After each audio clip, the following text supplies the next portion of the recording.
Hey guys, Metal Jesus here, and I am back with, well, Reggie.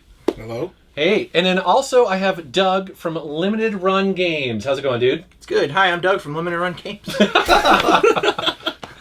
And I am so excited to do this video because I reached out to you because I heard you're coming to Seattle, and I was like, dude, we got to get you on a video on my channel and just kind of talk about your awesome company that I've been a fan of since I heard about it. Mm-hmm. It's been a while now since we first talked. I know, at E3, right?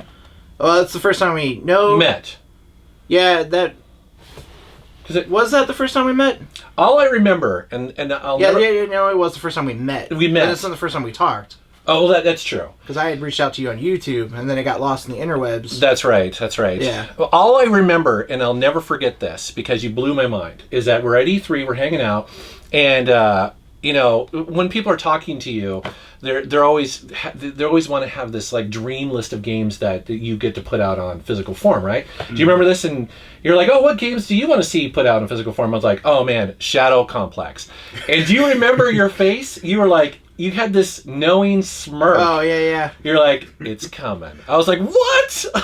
Yeah, because you had told me so much about that game, and Dude, I was like... Every time someone would ask, every time, I'd be like, that's my #1 game that I'd like to see on physical form. Yes. It's always awkward when somebody does guess a game that we might be doing, because I'm like, that sounds good. You were a little coy with me at first. You're like, yeah, I know, because, you know, Yeah. But, so anyways, I guess before we get started here, why don't you tell people what Limited Run Games is, if they're not familiar already? Cool. So Limited Run Games is originally a publishing offshoot of Mighty Rabbit Studios.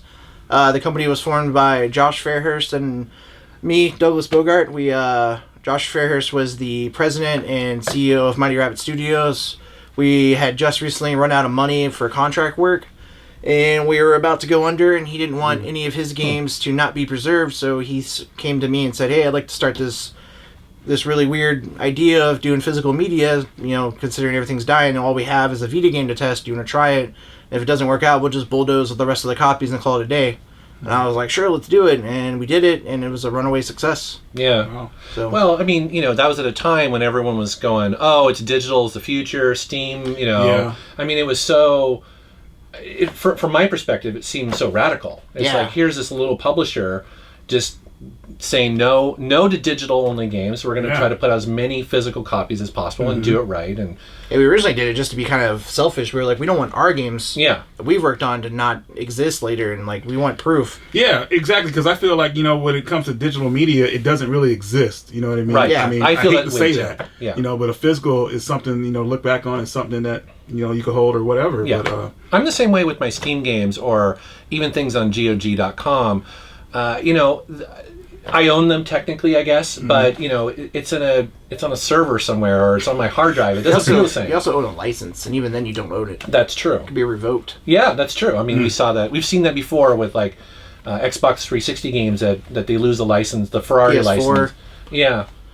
Yeah, it's and then just long story short, we once it was good for us, we were like, why don't we see if other developers would be interested in doing this, because there's so many like hurdles to jump through, and we had kind of already established how to do this, and we wanted to help people. Yeah. So that's good. That's cool. And so for this video, what I did is I reached out to social media. I put it on Facebook and Twitter and Instagram and a couple other things like that, just to get a bunch of questions that people have about your company and the process, and also some of the things that maybe people don't understand or would like clarification on. And you were nice enough to come over here and try to answer some of these questions for us. So I think it'll be pretty fun. Yeah, absolutely. Definitely. Yeah, no, thank you for having me. Yeah, dude. Well, I'm excited for this because Me too. You're doing awesome work. I mean, I am a big fan, and so cool. You know. Me too. Okay, so the first question everyone I think wants to know this is like, what's the selection process like? You know, do developers reach out to you, or do you reach out to them? So when the company started, Josh and I made a dream list of all the games we wanted, and we reached out to all those people first. Some of those, it's still a process of like trying to get a hold of them, just because they were like, some of them were like really big titles. We were like, this will never happen. Now that we finally have some, I guess, like a name brand that people know, we finally can approach these people, and they're not like, oh, you're not just a fake thing, you're real. They trust you. Yeah, and but it started off as the dream list, and then after that it started off with us always reaching out to developers. But it seems like after the first year, it started slowly switching over to developers reaching out to us. In fact, I would say it's probably 80% developers come to me before I go to them now. That's good. Really? So, yeah, I just have to, like, if it's one that's huge and I don't want to, like, push my luck on, like, hoping they'll come to me, I'll go after it myself. Right. Okay. But as far as from that original list of games, I mean, how deep into that are you now? I mean, have you published all those yet, or? I feel like we did 70% of them. Some of them were kind of like dream games that will still never happen because they're technically owned by, like, let's say Sony, and Sony's not going to just, like, let me come up and do it. Like, for example, if I had wanted to do, like, Resogun or Dead Nation, those are Sony games. Like, they published it. So those games are still a no. And then there's, like, a few guys... Even though it's digital only? Yeah, even though it's digital only. Okay. Oh, wow. Because, I mean, why would Sony want to split revenue with me? Oh. Okay. So... Okay. Huh. Interesting. Yeah. So, but it's just a few stuff like that, or it's, like, really, like... A lot of people got mad that we never put out, like, Yakuza 5. And we never said, like, we were going to be able to. We said, we'll reach out to Sega and see if they'll do it. And, like, we actually got pretty far into Sega... And they just didn't work out. Like, at least Sega listened and tried, and, like, you know, they've done a much better job now with doing physical versions of their games. Yeah, okay. Huh. What are some of the concerns that some of those big publishers have, typically, with what you do? A lot of it is how much time they need to put into it. So the thing is, we actually have it down to where it's, like, maybe for most devs, like, 2 hours of work. Oh, okay. But some developers are so, like, knee deep in something that they don't have time, or maybe that team is split up into such a way where, like, right, they've moved on. Okay. yeah, like that guy who could have done all this work no longer works for that company, or, like, this code is lost. There was, like, one game we were going after where, like, they didn't even own the source code anymore. I know there's a lot of companies are losing their source codes for games, so that's pretty crazy. Yeah, I mean, well, unfortunately, you can probably attest to this, that some game developers, they're so hit driven that once the game is out the door, unless there's DLC coming down the path, they've moved on, right? Wow. We've also had the occasional person tell us, like, they don't need the money, which I wish I could have, like, say that one day, like, I don't need this money. But I also think too, if that's the case, then, you know, the preservation of it. That's what we try to say. There's a few people out there, though, that are 100% believers into the digital future, and there's no way to convince them otherwise. Yeah. Huh. Interesting. Okay, next question here. Switch games. Is there any plans? Plans? Nothing right now. We would love to get on Nintendo. It's something Josh and I have been really wanting to do. We've been trying to talk to everybody at Nintendo we can and, like, establish friendships. Right now, that's the first goal we have. I can officially say, like, there's nothing coming, and just hang in there and know that we love the Switch and we want to get on there, and that we have not forgotten it. Okay. There's another question in here that's very similar to that, is that, you know, the Xbox One and Microsoft. Is that a similar situation as well? So that one, Microsoft has actually talked to us. I can't discuss everything that was talked about, but I can say that they are willing, like, they are open to the idea. It's just there's a lot of things with Microsoft that they have a lot of, like rules that they have to follow, and there's a lot, like, the problem of them, it's well known that, like, Microsoft doesn't necessarily own their own manufacturing plant. So, like, getting the minimum order is usually the problem with us. So it wouldn't be a limited run if we did Xbox, because we'd have to order so much. Oh, okay. But we are still talking with them, and we're hoping that we can work something out. It's our dream to get on there, because, I mean, Josh and I were big Xbox 360 guys, so and he still loves his Xbox One. Yeah. I love mine for the exclusives, and I would like to see some of these games get on there, because it's not fair to those players. Yeah, sure. Well, I guess that also begs the question, you know, why did Sony work out for you? Because, I mean, you know, at this point, you guys are full on with the PlayStation 4 and, you know, thankfully the Vita, right? At a point when, let's be honest, I mean, Sony has kind of abandoned or doesn't seem as interested in the Vita. Right. How did that work out? Like, how did that happen? So I think Sony really wanted to win back their audience after PlayStation 3, and they were just way more open to indies and like smaller publishers this go around, and they, you know, there's a lot of people at Sony that love the Vita, and they may not necessarily agree with how it was handled as a company, and they want to see it succeed. Yeah. It's a great system. It is. You know. It is. So much potential there. Huh. I still bring it with me everywhere I go. Yeah. And up until just like 2 conventions ago, I was still bringing my PSP, and then I beat the games I was playing. So. Yeah. Nice. Cool. Here's you're next, huh? Am I next? Yeah. Okay. All right. Well, I think let's address one of the bigger questions and possibly complaints about limited run. Okay. Okay. So why do this is not my question. Why do limited run allow scalpers to order so many items? Could they not address something on their system that makes it one order, one account, one address?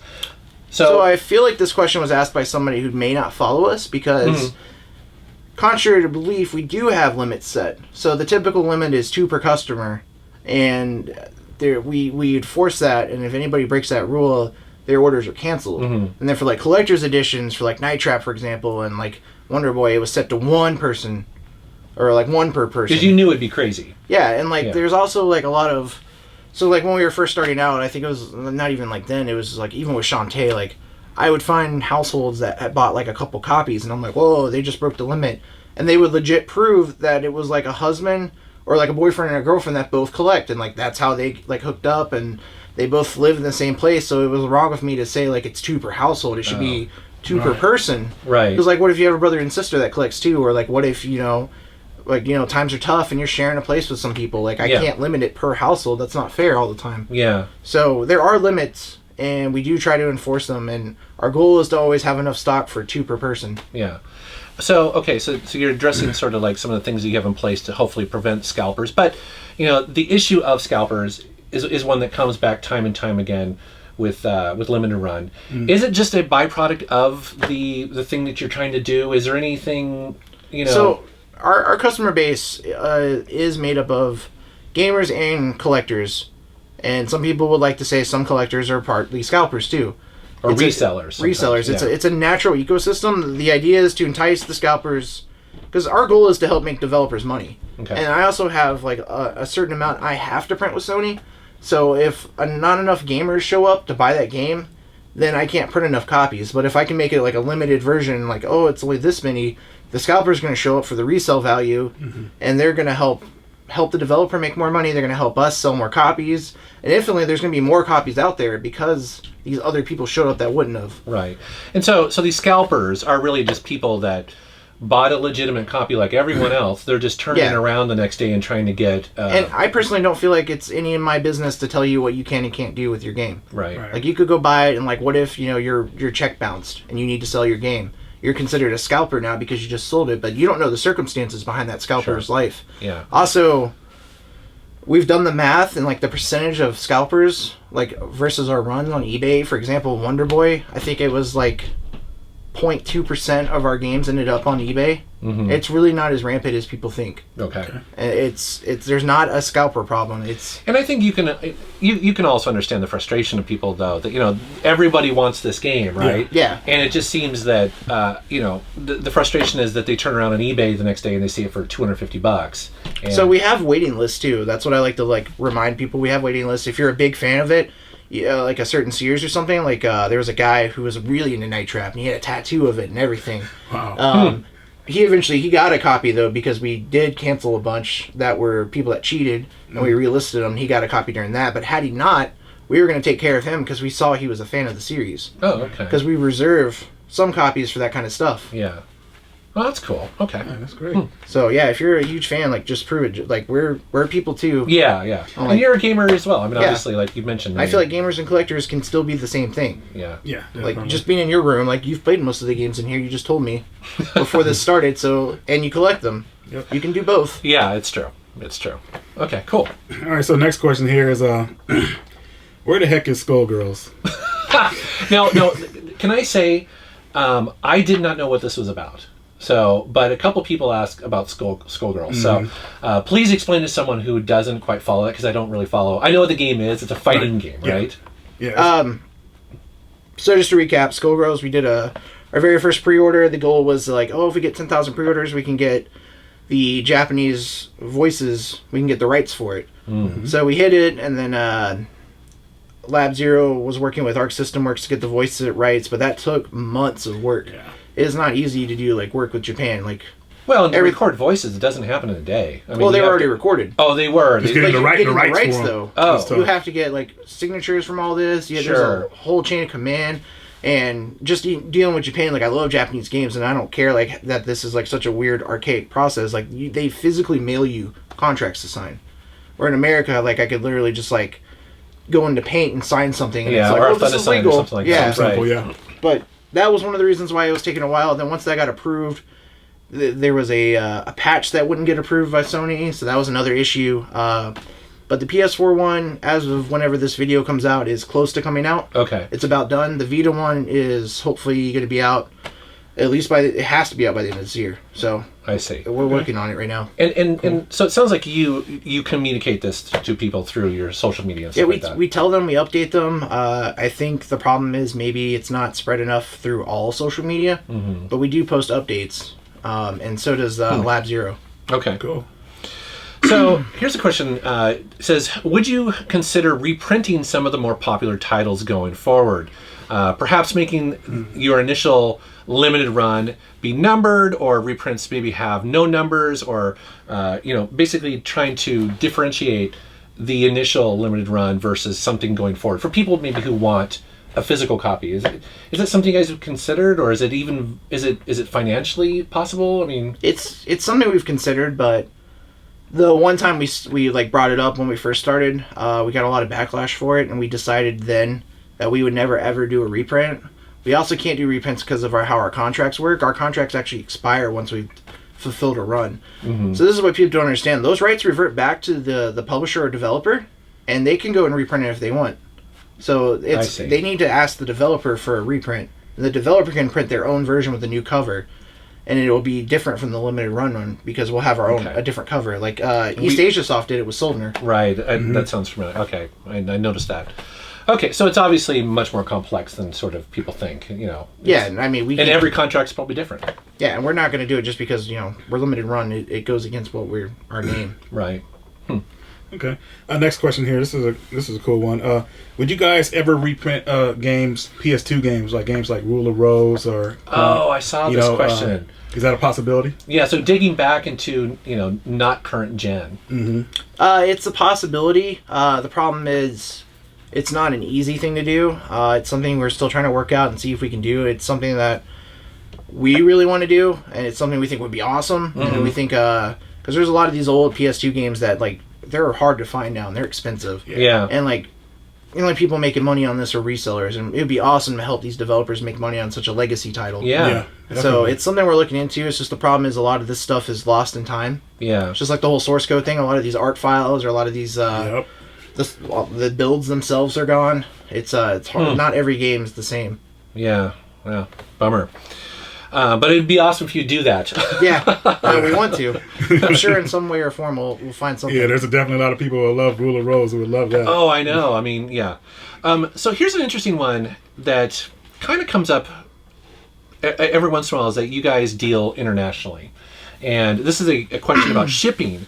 This question is, why does shipping a single game, this is very specific, but in a plastic bag to Europe costs $15 or even sometimes $22 for 2 games?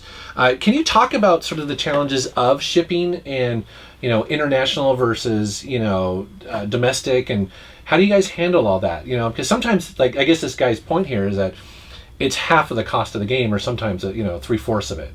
So I think some people are forgetting that shipping isn't just necessarily what you pay to ship it. You're also paying handling. So I have to pay people to ship your game. It also goes through a third-party person who then ships it overseas. And for a lot of these countries, we're actually prepaying your custom fees. Okay. So that $15 includes your taxes that you would normally be responsible for paying. It does not the same for all countries, but for a lot of the major ones, that's what we're taking care of for you. Yeah. And I think if, I know myself, is that anytime I buy stuff from Germany or whatever, I'm always shocked at how much shipping is from Germany to Seattle. Right. It often it's not even worth me doing that eBay transaction, because it's like it wouldn't be worth it. You know what I mean? So I figured that's what the answer was, but some people just need to kind of, people don't realize how expensive. I mean, I wish I could lower it, but it's in some cases we actually lose money. Yeah, I believe it. South America is really expensive to ship to. Really? Yeah. And there's not much I can do to cover their taxes either, because they are heavily taxed on the media there. Wow. It's not like you can. Here, Australia's pretty bad too. Australia's actually pretty easy. Is it easy? Oh, yeah, okay. I don't think they actually have taxes on stuff anymore. Right. Canada has a lot of these places too have limits. If it's above a certain amount, then they start getting taxed. So if somebody buys one game, they might not get taxed, but if they bought 2, they are. And for those, we have to like kind of incorporate a little bit more money into the shipping because we're going to help pay that tax. Right. Okay. Most of the time. Depends on the country again. Interesting. So many of them. And that's why you use a third party to do that for you, right? To sort of handle Yeah, they that. kind of like, they have it all pre-ready for us. So it just sorts out. And I mean, we ship to a lot of countries. Places I didn't even think were real, like Reunion Island, which is like a little island off of Madagascar. It's like a French colony. I didn't even know it was real. I saw it and was like... Is this real or is this Yeah. like some Disney, you know? I was like, we shipped there and we shipped to Kuwait. That was a weird one. Huh. I was like, who's buying this in Kuwait? And they're like, Gamers are everywhere, Yeah, man. They are. Next question here is: do you guys think you'll be able to produce Vita games for much longer? They hear some people are saying that Sony's Vita cartridge is running low, stock is running low. So I don't know where this originated from. I'm scared it came from my panel in Missouri, where somebody took something what I said completely out of context. I had originally said in my panel, Vita content is running dry, so we're looking for games in like Japan to bring over. The next thing I know, people are like, "Oh, I heard Douglas said Vita cartridges are running low," and I'm like, "That's not what I said." Oh, okay, so got it. But I don't know if maybe this guy heard it from somewhere else. But as far as I know, there's no issue with cartridges. Like have not been told by Sony like, "Oh, you know you might want to get ready to like stop doing Vita." Like there's no problems with Vita. This is good. This is good to hear. Yeah, that's good to hear. I mean, I could assume that eventually they would, but like there's no date set, and there's plenty of cartridges from what I've been told. And Okay. Perfect. we're gonna keep doing it until Sony says no. Just like PSP finally got shut down like last year, I think. Well, it's been amazing that Vita's lasted this long. I mean, you know what I mean? It's like I think if Sony or GameStop had any way to anything to do with it, they would have taken it away years ago. Yeah. But it's awesome that they're still coming out. I'm like amazed. Yeah. So here's a really interesting one. I thought this was kind of a cool question. Would a subscription option work similar to IndieBox, where you would know exactly how many orders each month? And as someone who is part of IndieBox, it is a really interesting service where basically they give you a notification every month that, hey, this is the game, or in your case maybe games that are coming out, and do you want in on them or not? And they do a whole presentation of what's inside. Is that something that would work for you? It was something that may have worked originally. When we brought it up, we got death threats. Why?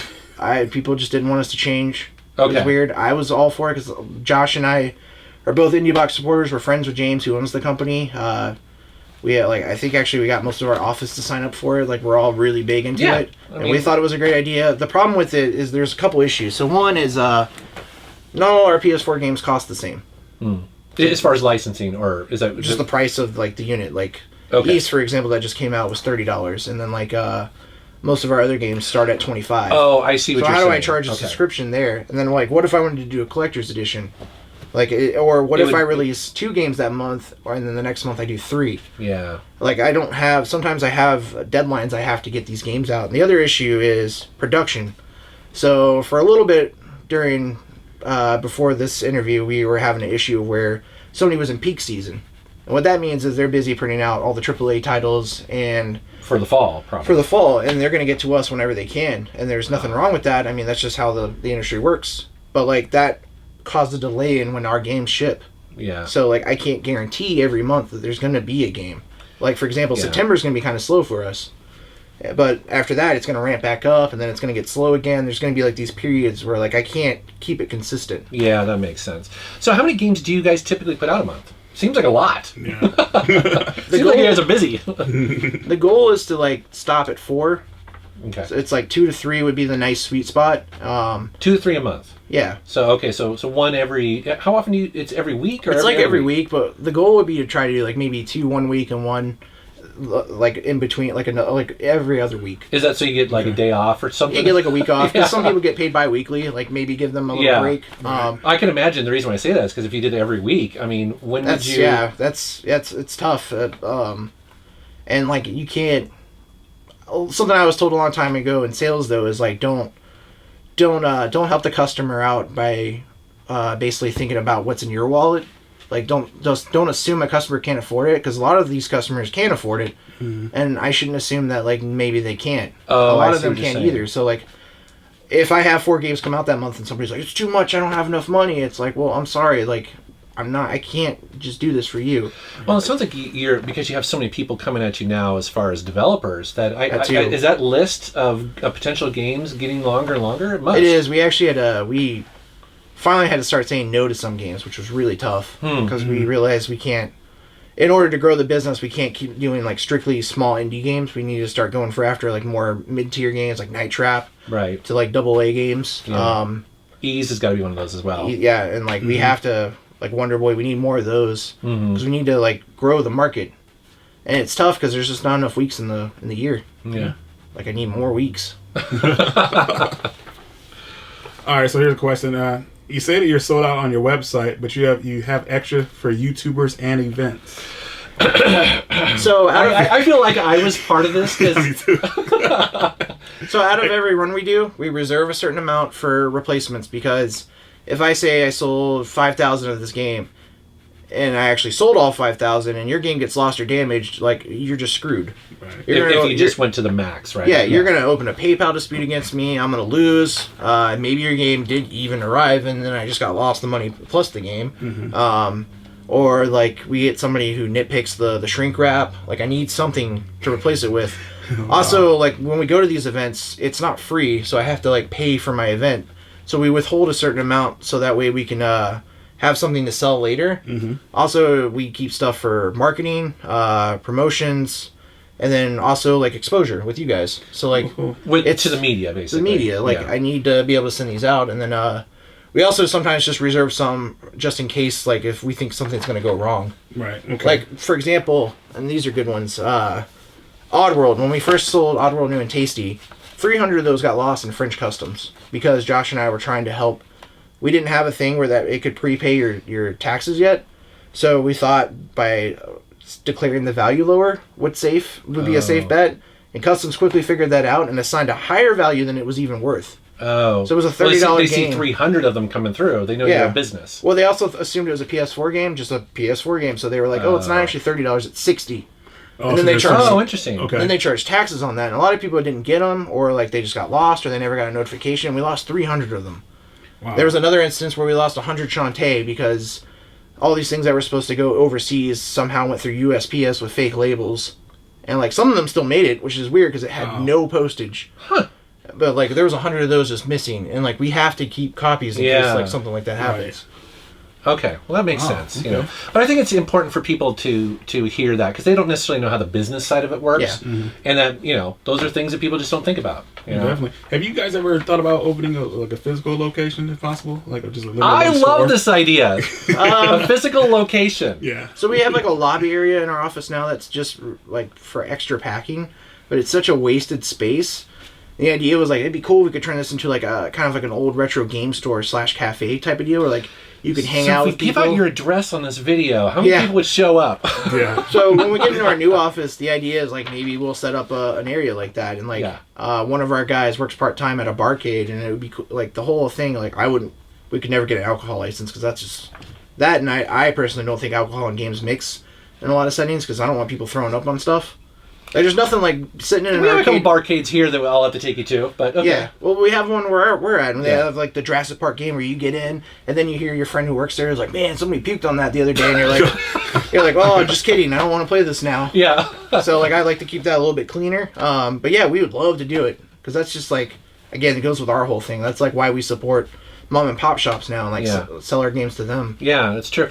So, and actually, I mean, when it comes to publishing, you guys are up there as far as some of the bigger publishers. Yeah, aren't seriously. you? How many? We're one of the top. Yeah, we're it must be the top Vita publisher now. Okay. And we actually are the top in terms of total SKUs, like individual SKUs. We are the top publisher on Sony right now. Because I was thinking about this today. I'm like, if you think about EA, which is obviously like one of the biggest publishers, I don't think they put out as many games as you do. No, we've done an insane amount of games. Yeah. I think Josh did the math, and we've sold like almost 1 million games at this point. Some crazy number, like copy-wise. And a lot of SKUs, because you guys number them, right? So on the Vita, do you know how many, like what number you're up to? Because I have up to 22 on that, but you guys are beyond that now. Yeah, like 30 or something? It's at like, I think 40. I know total we're about to hit 80. Wow. 80 games published. Just in... See, that's a store. It's not even... That's a store. We haven't even hit this 2-year mark yet. It's not even October yet. Huh. That's badass. Wow. Here's a really interesting one. Oh yeah. So this is one here. Is there any possibility of you guys localizing or potentially releasing some of those Japanese games? And that gets more into not just publishing, but you actually taking on some of the development of bringing those games over to, other markets, other English-speaking markets. Is that something? Is that financially viable? It is financially viable now. Now that we actually have released enough games so we can retain money and not go out of business so quickly. Right. Because that was the big scare before and why our print runs were so low. It was like, I remember you telling me that when you guys first started, it was 2 people and credit cards. Yep. Whew. Mortgages and very, very low amount. I was really... Any extra money I could get anywhere was the best thing ever. And Josh was working Mighty Rabbit, Limited Run, and he was a teacher. He was doing 3 jobs. We were struggling. It was... now that everything seems to be good at the moment... We do have the money, and like I said, it goes back to the whole Vita cartridge thing running out, when really it's the content that's running out. So we are looking to bring these games over. Like a game I wanted to bring over was Drive Girl, but now Axis has it, which is awesome, because that means I can buy it, and I don't have to do any work for it. So the idea there was if they hadn't done that, we were going to try to bring a game over like that. See. So we're looking into games like that, a lot of visual novels, stuff for the Vita and PS4. If we ever get on Nintendo, we would like to do it for that too. We like to bring over these games that nobody's been able to play because they are so heavy on Japanese. They're not playable. So that is something we're looking into, and something that I can say without a doubt is going to happen. Okay. Cool. Here's one more. I got 2 more. Ever consider making a physical releases for PC games? I was just going to ask this too. Okay. It's such it's speaking of content, Steam is full of content, right? Yeah, but I mean, do I really want to support the master race? No, I'm just kidding. Yeah, no, I mean, we've already done a few. We did the silver case with Suda 51. That was our first one. That one was tough because we had to get all that together, and it was this. It was kind of like Skullgirls for us for a bit, because it was what is this coming? And we had to explain the first shipment we got from our distributor was terrible, and we got a new partner, and we literally just lost $15,000 for you guys to make sure you got a good quality thing. So sorry, but you'll like this better, trust me. Huh. The box you see from Wonder Boy, and the stuff we've done, we're using that same type of mold. We just did PC Night Trap. Yeah. So we want to do it, not to the extent that IndieBox does, because I guess we could do it to the extent they do. IndieBox simply does newer games. Yeah. And if we do it, it's going to be old games. Right. They don't usually go after the old stuff. Should they want to, though, and it's something we were looking at, and I mean, I would obviously talk to them and be like, hey, if you want this, take it, because, honestly, Josh and I, the PC market is so hard to do. IndieBox already is, they work so hard to get where they are. Oh, and they've grown a lot, too. Yeah, their and it's a fickle market. It's way harder to sell physical PC games to people now, because they're like, I just want Steam stuff. Yeah, that's true. I have 1,000 Steam games. You're like, cool, but you don't own any of them. Right. Yeah, and and they play 5. Yeah, you've only ever played 5 of them, but I like them because just looking at your collection, you have all these big boxes, and that's what we love. We want to bring back the big box. We want those 90s boxes everywhere. Speaking my language here. those big manuals that you can sit on the toilet and read. Feelies, man. It's all about the feelies. While your floppy disk is installing. You know what? I was just thinking about this. It would be awesome is that, back in the day, these 90s PC would also come with a catalog as well.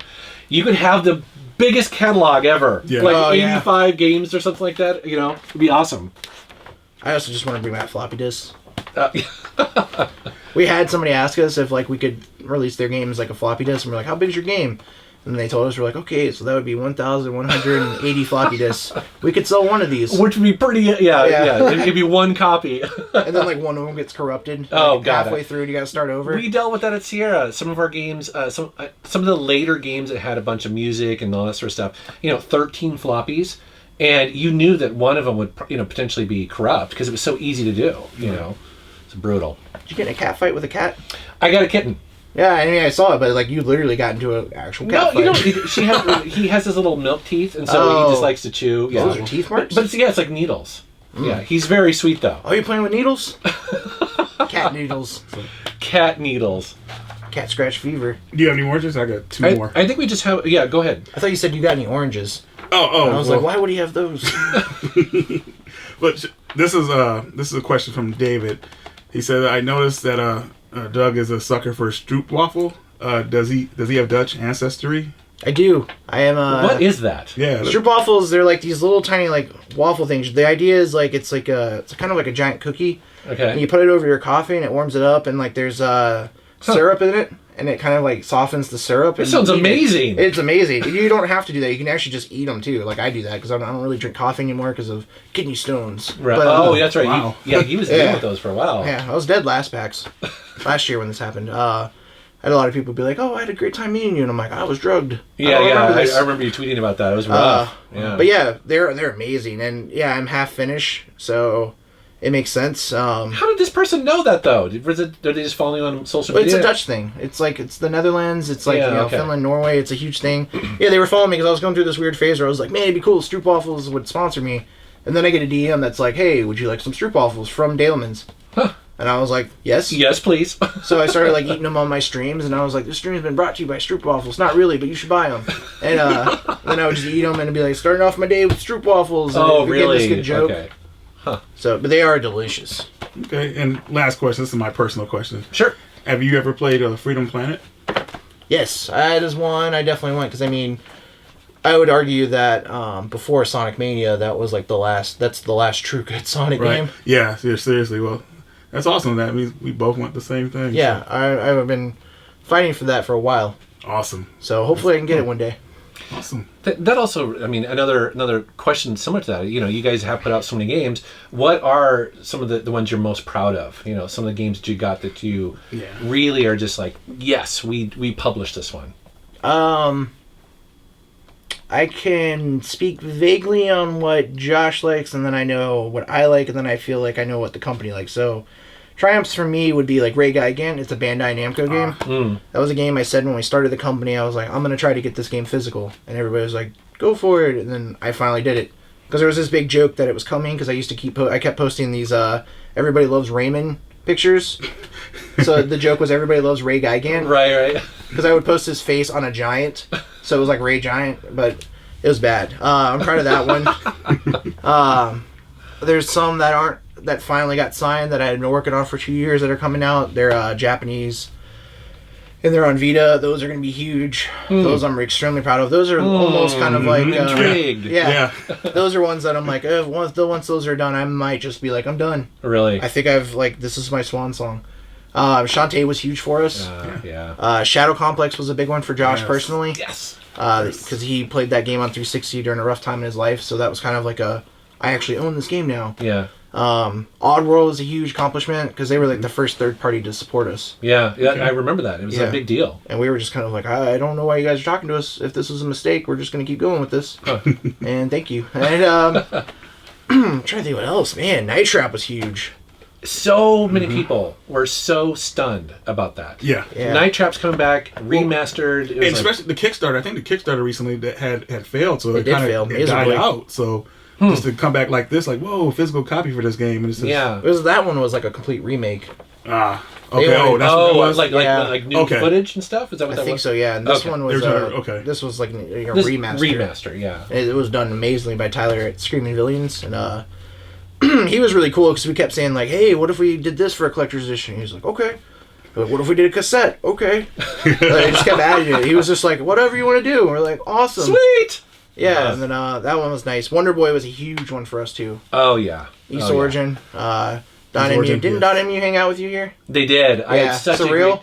I love Surreal. I had the best time with those dudes. They were so fun to hang out with. He's a Casanova. Yeah. Like you could tell that dude. Like he's probably like a ladies' man. Yeah. They were awesome to hang out with. Yeah, we had lunch with him once, and I was just like, man, I feel like he'd be a guy I just hang out with like in high school. Like he was like part of our pack. Yeah. Like I just want to hang out with him. Yeah. Whenever I see him at events, I always have to like do that socially awkward thing where I just stop talking. I'm like, I feel like this is a good stopping point. I feel like if I keep talking to you, you're gonna be like, man, this guy won't go away. Then I just walk away. But yeah, those were big ones for us. Trying to like think. Firewatch was huge. Oh, and that came out at a time when that game was really getting a lot of buzz too. That was when it was nominated and everything. We had just signed that and Oxenfree, and we were just like, wow, 2 of the games we did. That game is cool. Yeah, it just got nominated. I haven't played it. No, you should. It's good. It's really good. I was shocked. Firewatch is cool. And I have to thank Rami from Playing Beer for that because he introduced me. I was like, hey, you know the guys at Campo Santo, and like you and I are cool. He was like, he just like created a new thread with them in it, and it was just like done. It was done so. I mean, there's like things I can't talk about, but it was done so quickly that like a lot of the necessary steps we normally do weren't even taken care of because it just was like everybody was so hyped for it, like involved. We were like, all right, let's do it. And, like we were like, oh shit, we forgot all these other steps that because we just. It just seems so easy. We were just all into this, and like it did so well. Yeah, so that was definitely successes. Cool. Well, then I think the final question here is okay, you guys have had obviously a huge impact on the gaming collecting community. What do you see going forward? I mean, in the next year, 5 years, what's next? I think despite a lot of people's fears that PS5 and Xbox, whatever the hell it's called, and all this stuff is going to go digital, I think that's false. Especially in America, internet speeds are not consistent. Right. And I think they're forgetting that. There's areas where internet's capped. Yeah. So, like, if I have a 40 gig internet download limit, that's it. Yeah. That's like maybe like, well, if this was a Ubisoft game, that's one game. Right. Maybe. Yeah. Excluding the day one patch. It's true. I know. Yeah. But yeah, that's I don't think discs are going away. If anything, I feel like there's a big resurgence coming. Yeah. Because there's a lot of people now that are like coming of age discovering games and collecting. Because I'm not sure, like you've seen it. You both have to have seen it. Like it's gotten really hard to find stuff now than it was like in 2008. Oh yeah. Like, I mean, the market is shrinking. Yeah, like, even just common stuff too. Yeah, like people you never would have expected. Yeah. To like start collecting. And Vita, or these other systems that people ignored for a long time. Now all of a sudden people get really excited, finding Vita games or whatever. It's like PSP games. It's like it's huge. Yeah, like Josh and I are now even just like if we're at GameStop and we see like Vita games that are like really bad and they're only like if they're under like $5, we're like just buy it because like if we don't buy it now, it's going to be like $40 one day. Yeah, then we're going to feel really bad buying a Madden game for $40. So, well, I remember vividly whenever GameStop was blowing out their N64 and PlayStation 1 games, I went into the store and I wasn't collecting at the time, of those systems, and I just like, who cares? Now I'm like, I wish. Yeah, man. I wish I would have just pulled all those things out at that moment, Especially in 64. Yeah. Yeah. I mean, I remember finding Tron Bond. I already owned a copy of it, but they had it in there for like $3. Tron Bond. It just had the disc only, but still, what that game's worth now, it's like, whoa. Yeah. See, I would love to be able to reprint those, like the Mega Man Legends games. Definitely, because they had a small print run, a really small. So. Yeah, those are awesome. Yeah, definitely. Yeah, but anyway, I think physical's here to stay. I think it's coming back. It's like the new vinyl for games. Yeah. Okay. I never thought vinyl would come back. I thought it was dead. You couldn't give away records. Just like we joked about shifting our company to VHS. I'm not even like you're laughing, but we like legit. He collects Laserdisc. I do. Well, I mean that's legit. Oh, hey, I'm not. No judge. No judge. That's like if he started collecting the Pioneer Laserdisc games. Yeah. That would be a legit thing. Isn't that expensive now anyway? Yeah, they're hard to find. Crazy Joe. I was just joking about Joe that. has them. In my head one day, I was like, man, they should make a Laserdisc system. I'm like, oh, they did. I forgot. And then I was like, oh, they're really hard to get now. Yeah. But yeah, I can see VHS coming back because cassettes are coming back. Like I've recently bought cassettes. Yeah. Well, there's still certain movies that are only printed on VHS. So, And there's something again about putting that VHS in there, having it slot down. It's got the fuzzies on the bottom. You're like, grab some popcorn. Like, oh yeah. And I actually had a lot of friends that kept like their parents bought extra copies of the Disney movies. And they're still sealed because like those big white clam shows, they're collectible now. Yeah, and like, what if those came back, like a reissue of all those classic Disney movies, and like the smell when you open those things, it smells like death. No, I'm just kidding. Awesome, dude. All right, well, I want to thank you so much for coming to Seattle, hanging out in the game room. Yeah, no, thank you. So cool. So, where can people find you on the internet?